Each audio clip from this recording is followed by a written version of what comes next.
अस्सलाम वालेकुम नाजरीन व्यूअर्स।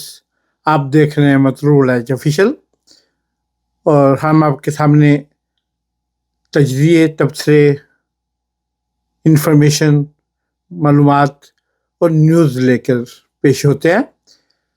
और हमारी कोशिश होती है कि आपके मेयार के मुताबिक आपको, आपकी ज़रूरत के मुताबिक आपको जो इंफॉर्मेशन या मालूमात हम तक पहुंचती हैं वो आप तक पहुंचा के अपना फ़र्ज़ पूरा करें।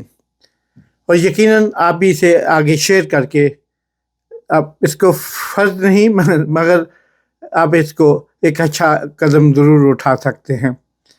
तो जनाब, आज का मौजू जो है वो थोड़ा सा इंटरनेशनल अफेयर्स की तरफ से है, लेकिन मौजूदा दौर के तकाज़ों के मुताबिक इस वक्त इंटरनेशनल अफेयर्स का बाकी सारे इश्यूज जो हैं पाकिस्तान में हैं, इंडिया में हैं, अमेरिका में हैं, यूरोप में, अरब ममालिक में, वो सारे इस वक्त थोड़ा डाउन जा रहे हैं, इसलिए कि इस वक्त सबसे बड़ा इशू जो है वो ईरान और इसराइल के दरमियान होने वाली जंग है, जो इसराइल ने ईरान पे और खित्ते पे मसलत करने की कोशिश की है। तो इस सिलसिले में बहुत से वाक़यात आपके साथ डेली जो हम शेयर करते हैं और मालूमात देते हैं। आप दीगर सोशल मीडिया और इलेक्ट्रॉनिक मीडिया के ज़रिए भी आप तक चीज़ें पहुंचती हैं। आज हम बात करेंगे कनाडा में गुज़श्ता रोज़ होने वाली G7 मुल्कों की जो एक मीटिंग हुई है उसके मतलब समिट हुआ है, उस समिट के मतलब हम बात करेंगे, उस कॉन्फ्रेंस के मतलब बात करेंगे। G7 जो दुनिया के 7 बड़े तरक्की याफ्ता ममालिक हैं उनका एक ग्रुप है G7। उसमें यानी ग्रेट 7 उनको इसलिए कहते हैं कि उसमें ये ग्रेट 8 भी हो गया था जब रशिया इसमें शामिल था। अब रशिया को निकाल के ये बाकी 7 रह गए हैं, क्योंकि रशिया का बाइकाट चल रहा है इंटरनेशनली, माशरती, सियासी, सफारती लिहाज पे, हर महाज पे उनका बाइकाट चल रहा है यूक्रेन जंग की वजह से। इसलिए इसको G7 बना दिया गया है G8 को। और इसके जो मुश्किल अरकान हैं अब वो हैं अमेरिका, कनाडा, बरतानिया, फ्रांस, जर्मनी, इटली और जापान। ये इसके मतलब जैसे इमैनुअल मैक्रोन जो हैं वो फ्रांस की तरफ से आए हैं, ट्रम्प साहब अमेरिका की तरफ से, स्टारमर जो हैं वो यूके की तरफ से, बरतानिया की तरफ से, जॉर्जिया में मेलोनी, मदाम जॉर्जिया मेलोनी वो इटली की तरफ से, शेगरो अशीबा जो हैं वो आए हैं उसकी तरफ से, जनूबी कोरिया की तरफ से। और जब जो ये हैं ये यूरोपियन यूनियन के और एंटोनियो कोस्टा और यूरोपियन यूनियन के दीगर मदईन ने भी इसमें शिरकत की। इसमें कुछ मदईन भी शरीक होते हैं जो जैसे यानी जो बड़ी ताकतें जो भी बन रही हैं, बड़ी ताकतें जो G7 में शामिल नहीं हैं, लेकिन उनके वो दुनिया की प्रोडक्शन में, दुनिया की तरक्की में उनका नाम है, उनका एक बड़ा हिस्सा है। तो उनके भी लोगों को सियासी बुनियादों पर भी शामिल किया जाता है। कुछ जैसे भारत को उसमें से बुलाया जाता है, इसलिए कि दुनिया का सबसे बड़ा या दूसरा बड़ा देश है, कंट्री है, उसको भी बुलाया जाता है। तो यूक्रेन की तरफ से प्रेसिडेंट ज़ेलेंस्की आए, मैक्सिको की तरफ से क्लारिया शिबाउम और ब्राज़ील के सदर लोला दा सिल्वा, जनूबी कोरिया के लेजे स्विंग, ऑस्ट्रेलिया के एंटोनी अल्बानीस और जनूबी अफ्रीका के सिरिल रामाफोसा और भारत की तरफ से नरेंद्र मोदी शरीक हुए।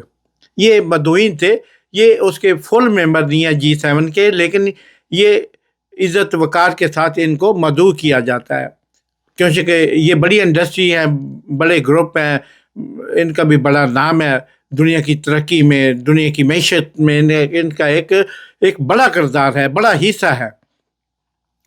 اور ان سب آنے والوں کا استقبال جو ہے، یہ آپ کو یہ بات بتاتے چلوں کہ یہ کینیڈا کے مختلف صوبے ہیں، ان میں سے ایک صوبہ ہے البرٹا. یہ البرٹا کے شہر کناناکس میں ہوا، اور اس شہر میں ان کا استقبال، کیونکہ اس علاقے میں تھوڑے فرسٹ نیشن آپ پوچھیں گے یہ کیا ہوتا ہے بھائی. فرسٹ نیشن جو ریڈ انڈین، جو ان کو ادھر کہنا بھی جرم ہے، اب ریڈ انڈین ان کو عزت دینے کے لیے ان کو فرسٹ نیشن کہا جاتا ہے، کہ پہلی نیشن، پہلی قوم وہی تھی ادھر، اس لیے انہیں عزت اور احترام سے فرسٹ نیشن کہا جاتا ہے. تو ان کے 2-3 بندے اپنے مقامی لباس میں، اپنے ٹریڈیشنل لباس میں آنے والے معزز صدور کا، وزرائے اعظم کا اور ہیڈ آف اسٹیٹس کا استقبال کرتے ہیں. یہ ان کی ٹریڈیشن میں شامل ہے. وہ اپنے طریقے سے ایک فرسٹ نیشن کا جو کلچر ہے، ثقافت ہے، اس کے اعتبار سے ان کا استقبال کرتے ہیں. اور اس دفعہ بھی انہوں نے کیا. اور مودی صاحب بھی، وزیر اعظم نریندر مودی بھی جب تشریف لائے تو ان کا میں خود لائیو واچ کر رہا تھا، تو ان کا استقبال ہوا تو وہ بڑے مایوس سے تھے کہ میرے کوئی پریزیڈنٹ لینے نہیں آیا. تو کوئی بس ایک ہاتھ پہ انہوں نے اپنی جیکٹ رکھی ہوئی تھی، جہاں سے اکیلے نیچے اترے. باقی جو ان کے ہم سفر تھے وہ پچھلی سیڑھی سے نیچے ان کو اتارا گیا. وہ جب نیچے اترے تو ایک مقامی بالکل عام سے ان کا جو نمائندہ تھا کینیڈا کی گورنمنٹ کا، اس نے ان کا استقبال کیا، ان کو شیک ہینڈ کیا، اور پھر ان کو فرسٹ نیشن کے ساتھ ملایا گیا. اور انڈیا کے جو یہاں پہ ہائی کمشنر ہیں اس یعنی کینیڈا میں، وہ اور ان کی بیگم نے بھی اس وقت ان کو استقبال کرنے والوں میں موجود تھیں. ہائی کمشنر جتنے بھی برٹش کونسلیٹ یا امبیسیاں ہوتی ہیں، ان کو ہائی کمشنر کے طور پہ بلایا جاتا ہے. تو جناب وہ سارے بڑا دلچسپ یہ گفتگو اس کے درمیان چلتی رہی، اور بڑا لمبا چوڑا اس سے لوگوں کو توقعات تھی کہ یہ امریکہ کی جنگ ہو رہی ہے، اسرائیل کی، ایران کی، تو اس میں امریکہ کا کیا کردار ہے، G7 کا کیا کردار ہے، اور G7 کوئی مشترکہ شاید اس پہ کوئی حکمت عملی تشکیل دے گی یا کچھ ایسا ہوگا. یہ بھی ایک تھا، لیکن یہ سارے کا سارا کچھ اس طرح نہیں چلا جس طرح آپ سوچ رہے ہیں. اس کا میں بتاتا ہوں کہ اس کی وجہ کیا ہے. اس کی ایک وجہ تو یہ ہے کہ جو اس کے G7 کے جو جاپان کو چھوڑ کے باقی سارے ممالک جو ہیں وہ مغربی ممالک ہیں، یا یورپ سے ہیں، یا پھر مطلب امریکہ، کینیڈا، یہ جو، تو یہ ان کو بھی مغربی نیشن ہی ہیں، یہ ادھر سے آئے ہوئے لوگ ہیں. تو یہ صرف جاپان اس میں صرف باہر سے تعلق، ایشیا سے تعلق رکھتا ہے، باقی ساروں کا تعلق جو ہے وہ مغربی کنٹریز سے ہے. تو ان کے بھی درمیان بہت بڑی ڈفر چل رہا تھا. جاپان نے کھل کر مخالفت کی اسرائیل کی، اور اس کے جو ایران پہ اٹیک کیا اس کی کھل کر مخالفت کی، کہ یہ مقامی معیشت کے لیے، مقامی کاروباری زندگی کے لیے، اور دنیا کی اکنامی کے لیے بھی یہ بہت غلط ہوا ہے، اور اس سے دنیا سفر کرے گی. تو دوسری طرف اٹلی کی مدام جورجیا میلونی بہت زبردست قسم کی وزیر اعظم، بڑی دیر کے بعد اٹلی کو ایسا رہنما ملا. ان کا بھی فرینچ وزیر اعظم، فرینچ صدر جو میکرون ہے، ان کے ساتھ ٹسل چل رہی تھی. وہ اس بیٹھک کے دوران، اس میٹنگ کے دوران، اس سمٹ کے درمیان بھی ان لوگوں نے محسوس کیا، دیکھنے والی آنکھوں نے دیکھا کہ وہ دونوں ایک دوسرے کی طرف سے گور رہے تھے، بلکہ بات پہ ٹوک بھی رہے تھے. اور پھر انہوں نے جناب اس پہ بھی بات ہوئی. فرانس نے کچھ دن پہلے کہا تھا کہ اسرائیل نے زیادتی کی ہے اس حملے سے، بعد میں اس نے اپنی سٹیٹمنٹ بالکل اسی طرح بدل لی جس طرح جناب ٹرمپ صاحب نے بدلی. تو اس طرح بھی کوئی یعنی दूसरी तरफ नरेंद्र मोदी साहब का इस्तकबाल का और फिर उनका वो उनको ज़रा होता है शौक, वो उस तरह नहीं हुआ। और फिर वो कार्नी जो उनके नए प्राइम मिनिस्टर हैं कनाडा के, उन्होंने उनसे शेक हैंड तो किया, लेकिन वो और उस पे बात करना चाहते थे। वो कैनेडियन सिख जिसका नाम निजर सिंह था, उसको कत्ल किया गया था और उसके पीछे रा का हाथ साबित हुआ है अमेरिका, कनाडा और यूरोपियन ममालिक की इन्वेस्टिगेशन के मुताबिक। तो इसलिए इन दोनों मुल्कों के दरमियान टेंशन चल रही है। लेकिन बहुत से इंडियन मीडिया इस बात पे शोर मचा रहा था कि देखें जी, ये क्यों नहीं हुआ, वो क्यों नहीं हुआ, हमारे साथ हमारा झंडा में क्यों नहीं। मैंने एक जगह पे मुझे इंटरव्यू के लिए बुलाया गया था एक टीवी इंडियन चैनल पे। मैंने उसमें खुल के कहा कि देखे, आपको ये समझ नहीं आती कि जो इसके G7 के कंट्रीज हैं उनके ही झंडे लगाए जाते हैं, उनके ही परचम जो है वो होते हैं। बाकी जो मदुइन होते हैं आर्जी तौर पे होते हैं, वो एक साल एक को बुलाया, शायद अगले साल वो नहीं हो, कोई और उसकी जगह हो, तो उसका वो परचम बुलंद नहीं करते, वो 7 परचम ही बुलंद होते हैं। भाई भारत का परचम अब हर जगह तो आप अपने तौर पे खुद को दुनिया की चौथी बड़ी मैशत समझते हैं। अडानी अंबानी और चंद एक बिजनेसमैन ख़ानदानों के साथ, घरानों के साथ मिलके, लेकिन आप है नहीं है, तो आप कहीं 20वें नंबर से भी कम आपकी नीचे चली जाती है।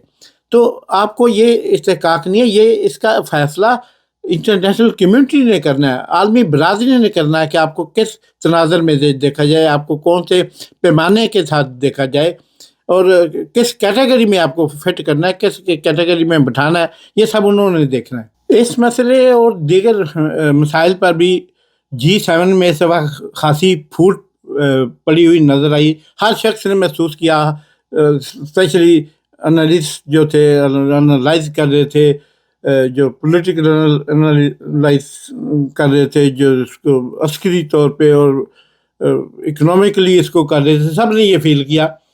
और ट्रंप साहब वक्त से पहले चले गए क्योंकि पीछे उनको कॉल आई कि इसराइल के साथ, इसराइल तो मिटने के करीब है, उस पर बहुत ज़्यादा अटैक हो रहे हैं। फिर उन्होंने यहाँ से उठ के वो जाके बयान भी दिया और ट्रंप साहब खासे उजलत में अजलास छोड़ के गए, माजरत करके गए, अलामी पे दस्तखत भी नहीं किए। जो मिस्टर का अलामिया तैयार हो रहा था उस पर भी रिजर्वेशन थी मुस्लिम कंट्री को, ख़ास तौर पे जापान को उस पर जो अलामिया तैयार करना चाह रहे थे, जापान भी उस पर दस्तखत करने को तैयार नहीं था। जॉर्जिया मिलानी भी उस पर तजर्बे का शिकार थी, मैक्रोन भी तजर्बे का शिकार थे। और इस तरह के कुछ ये अजलास कोई ख़ास एक उनको सीमत दे के नहीं गया, एक जो है वो कोई राह नहीं दे के, को मंजिल या कोई निशानी दे के नहीं गया कि हम इसको फॉलो करें तो इस तरह पूरी दुनिया के हालात कुछ बेहतर हो सकते हैं। और मैं समझता हूँ कि ये सबसे बड़ी, ये एक ऐसी G7 की कॉन्फ्रेंस थी, जो कॉन्फ्रेंस तो हुई, सारे इसमें शरीक हुए, मदुइन भी आए, स्पेशल गेस्ट भी आए, यूरोपियन यूनियन थी इसमें, और फिर उसके बाद जो था इसमें जनाब वो अक़वाम मुत्तहिदा का सेक्रेटरी रिप्रेजेंटेटिव इसमें था, और सारी दुनिया के नेटो का नुमाइंदा इसमें शरीक हुआ। यानी दुनिया की बड़ी पावर्स ने इसमें शिरकत की। तो जनाब G7 तो इस दफ़ा फूट का शिकार हो गई, अंदरूनी टूट फूट का भी शिकार हो गई। तो और ट्रंप साहब भी जो है इसके दौरान, मीटिंग के दौरान चले गए थे वाशिंगटन DC, जैसे आपको बताया कि उनके पहले से जो उनको उधर से कॉल आई और इसराइल के मतलब को।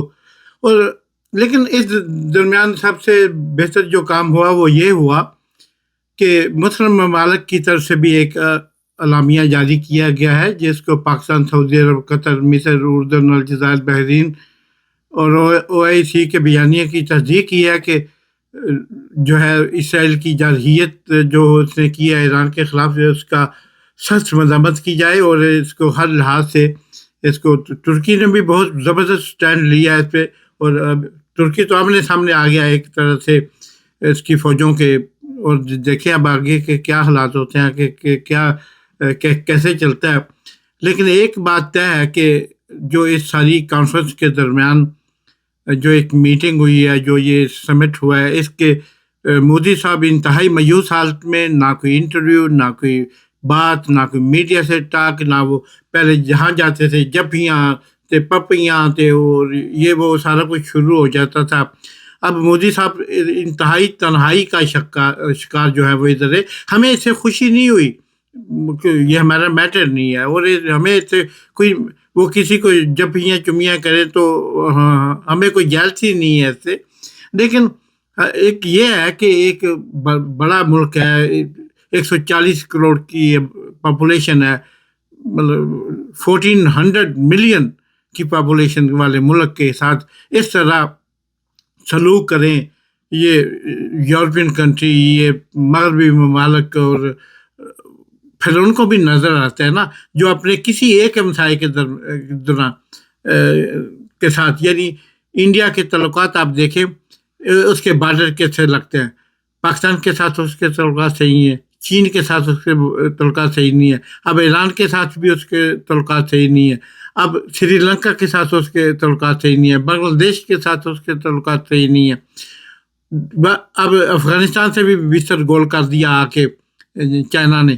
تو اب کوئی ایسا بارڈر، ایون کہ بھوٹان اور نیپال کے ساتھ بھی اس کے تعلقات صحیح نہیں ہیں، یعنی دنیا میں انڈیا کے بعد دوسرا ہندو دیش جو ہے وہ نیپال ہے۔ نیپال چھوٹا سا ملک ہے، انڈیا کے ایک چھوٹے سے شہر کی جتنی اس کی پاپولیشن ہے، اس کے ساتھ بھی اس کے تعلقات صحیح نہیں ہیں۔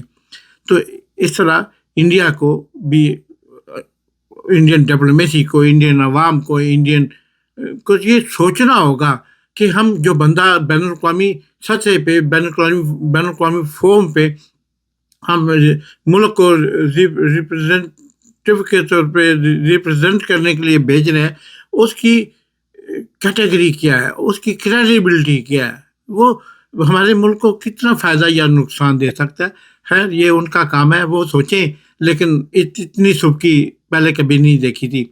اور ابھی جنگ کے حالات اسی طرح ہیں جیسے ابھی آپ خبریں میں سن رہے ہیں سارے، جیسے نئی کوئی تفصیلات سامنے آئے گی میں آپ کے ساتھ ضرور شیئر کروں گا یہ۔ لیکن G7 کا آپ کو بتانا تھا کہ یہ ایک مضبوط اعلامیے کے بغیر ہی یہ اختتام کو پہنچی ہے، کیونکہ اب اس طرح وہ نیٹو کا ساتھ بھی نہیں دینا چاہ رہا جو ہے امریکہ، اور نیٹو کو سے اپنے مفادات بھی، اب اسرائیل پہ بات آئی ہے تو پھر نیٹو کو بیچ میں لانا بھی چاہتا ہے، جس پہ مغربی ممالک خوش نہیں ہے، نیٹو کی کنٹری خوش نہیں ہے۔ دیکھیں آگے کیا بنتا ہے، دیکھتے رہیے مسرور رائچ آفیشیل، پاکستان پائندہ باد۔